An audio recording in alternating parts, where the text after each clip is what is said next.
O que faz um CTO?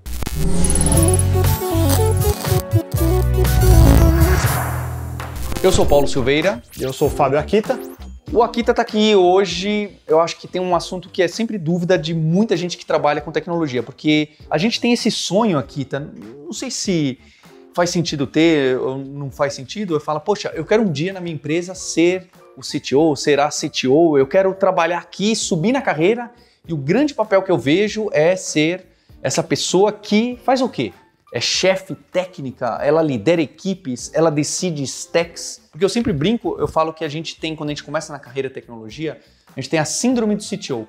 A gente fala, olha esse aqui, o meu CTO nem sabe que ontem saiu esse framework novo em JavaScript, ele nem sabe que o Linux Ubuntu saiu, o último LTS ontem e o Docker agora é assim. E a minha opinião é que não é bem esse o papel de um CTO. E eu gosto do seu perfil porque você é bem hacker, super programador, e pelo que eu acompanho o seu canal, nos últimos anos você está mais distante do código no trabalho, apesar de que você codifica, acredito que quase todos os dias. Então, na CodeMiner, na sua empresa, na sua vida, qual que é o papel de um CTO? E eu entendo que isso varia de empresa em empresa para quem está assistindo a gente. Vamos lá. De fato, eu me considero, entre aspas, vamos dizer assim, o CTO da minha própria empresa, a CodeMiner. Eu programava nos projetos, inclusive, durante os primeiros anos. A CodeMiner vai fazer agora 10 anos esse ano. E nos últimos 2 anos eu não mexo mais tanto nos projetos, que é bom, porque se eu, na minha posição, tivesse que lidar com o código nos projetos, significa que eu sou um gargalo desses projetos, né? Então a empresa não escala porque depende que eu entre em cada lugar. Inclusive isso é uma das características, eu não posso ser o gargalo, eu tenho que ser o facilitador. E toda vez que a gente fala em CTO, CEO, CFO, o que significa esse C? Isso eu chamo do C-Level, então é o nível C da empresa. Eles são os chiefs alguma coisa, são os chefes, entre aspas, de algum setor. Então, Chief Executive Office, que é o CEO, Chief Technology Office, que é o CTO, mas depende muito do qual é o tamanho dessa empresa. Então, se é primeiro uma startup pequenininha, a posição é mais figurativa do que prática. Numa empresa maior, ela tem uma significância diferenciada. Muita gente confunde o que é o CTO com o que é, por exemplo, um VP of Engineering. Então, um VP of Engineering é um cara de execução. Então, um CTO é um cara de estratégia. Então, se eu fosse dividir, seria como se fosse o CTO é o estrategista e o VP of Engineering é o cara tático. É o quem vai, de fato, chegar nas tropas e executar. Então, o CTO ele tem a função de ser o responsável pela tecnologia. Mas o que significa ser responsável? Porque todo mundo na cadeia tem que ser responsável. Ótimo. Não é só o CTO. O programador é responsável, o coordenador, o gerente, até chegar no CTO, todos são responsáveis. Mas cabe ao C-Level ser a cara da empresa. Então eu falo que se um C-Level não consegue tomar decisões, ele não é um C-Level. Então, o que diferencia, eu acho, o C-Level de um outro cargo, como um VP, coordenador, gerente, é que existem decisões na empresa que abaixo do C-Level você não pode tomar. Porque você pode falir a empresa se der errado. Então, quem tem a responsabilidade de tomar as decisões que podem ser disruptivas para a empresa são os C-Level.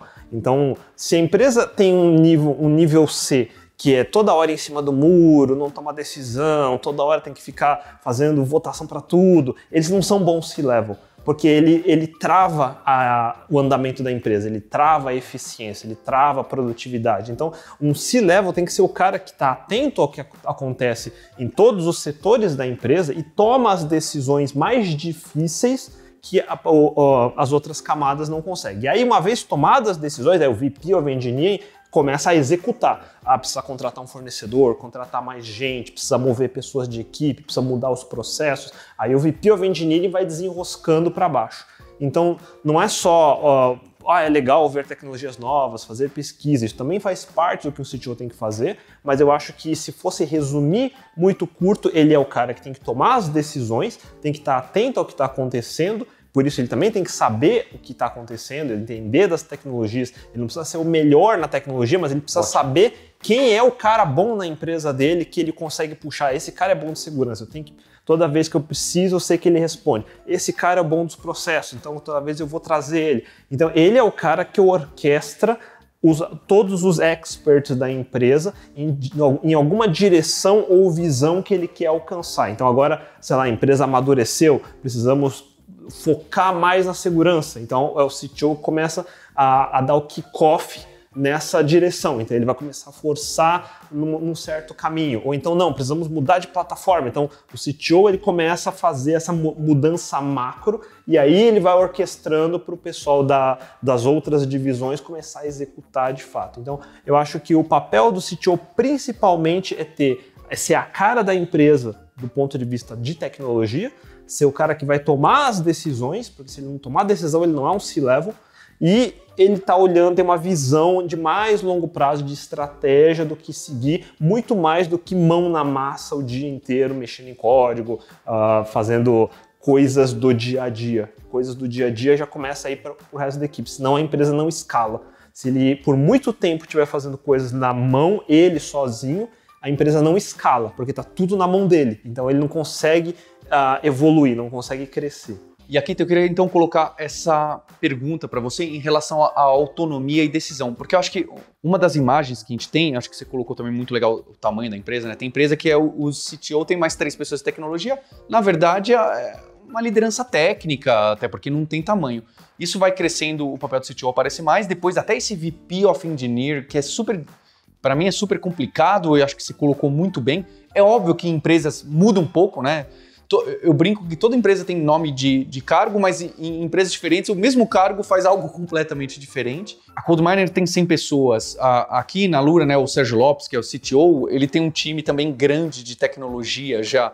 E eu vejo que ele dá bastante autonomia, e eu imagino que você também dá bastante autonomia.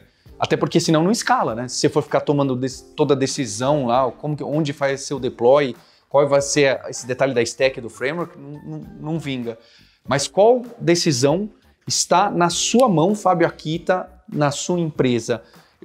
Lembrando que isso aqui é um exemplo, que na sua empresa que você trabalha, dependendo do tamanho, do status, se é uma tech company ou não, se a tecnologia fica em segundo lugar, isso vai variar bastante. Sim, então o negócio de autonomia, como a definição do cargo também não tem nada definido exatamente o que é. Não tem um livro dizendo isto é um CTO, isto é autonomia. Então, o grande desafio no caso de gerenciar uma empresa, de empreender, é começar a entender onde estão os limites, quais são os princípios, como que você dá autonomia, mas também não fica arriscado demais. Então isso tudo é um balanço que você tem que seguir e um aprendizado. Então você vai errar, ninguém acerta 100%.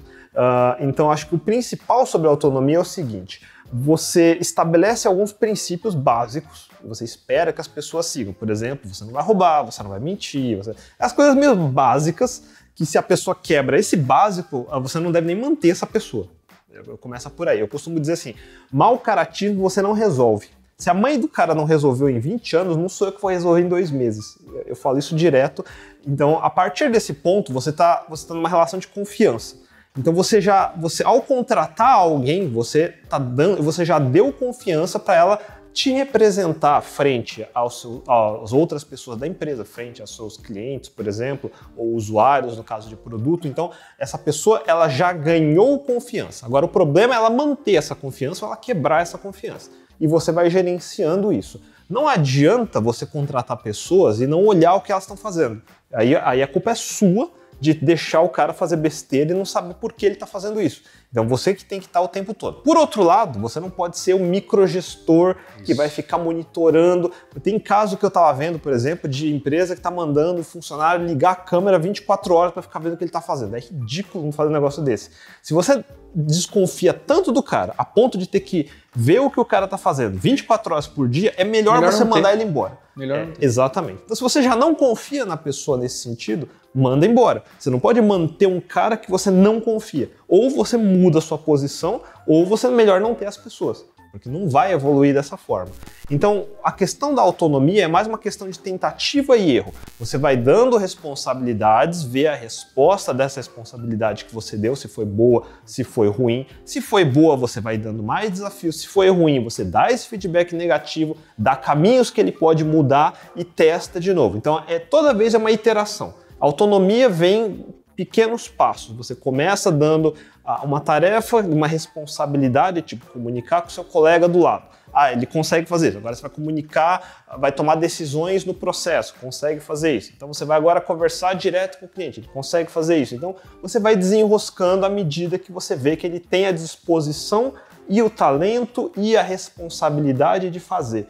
Então, às vezes o cara não quer, às vezes ele é um bom técnico e fala, não quero lidar com isso. Então, talvez você tenha uma posição na sua empresa que é mais de pesquisa, que é mais de ajudar o colega do lado a revisar código, coisas do tipo. Então, depende muito do perfil de cada pessoa. E aí é posição, a gente falando do C-Level de novo, de identificar esses potenciais e saber aonde colocar. Então, não adianta estabelecer um papel, escrever isso em pedra e assumir que todo mundo vai simplesmente se encaixar naquela posição. É mais fácil você ver aonde cada pessoa tem potencial e ir desenhando as posições de acordo com as pessoas. Então, acho que é uma das formas de fazer.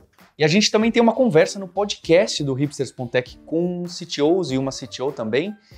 Fica aqui a indicação desse podcast para você ouvir e ver outras opiniões, mas eu acho que o Fábio Akita colocou muito bem aqui os estágios e esse papel. Então, para você lembrar que ser CTO não é apenas, ou não necessariamente, é você ser a grande hacker da empresa e que trabalha conhece todas as tecnologias e passa ali os bits e os bytes. Não que isso não seja interessante, muito pelo contrário. Acho que o Fábio Akita e o Sérgio Lopes são dois exemplos que eu tenho como CTOs que têm conhecimento profundo em tecnologia.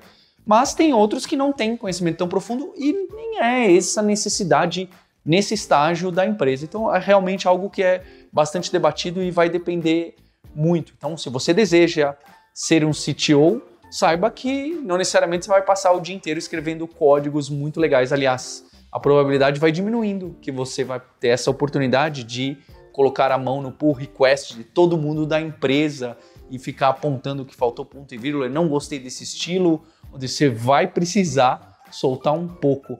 Não deixe de dar o like aqui no vídeo e o subscribe, e de dar o subscribe no canal do Fábio Akita, se é que você é um alien e ainda não conhece o Akitando, vai lá e deixa também o subscribe e agradecer o Fábio Akita.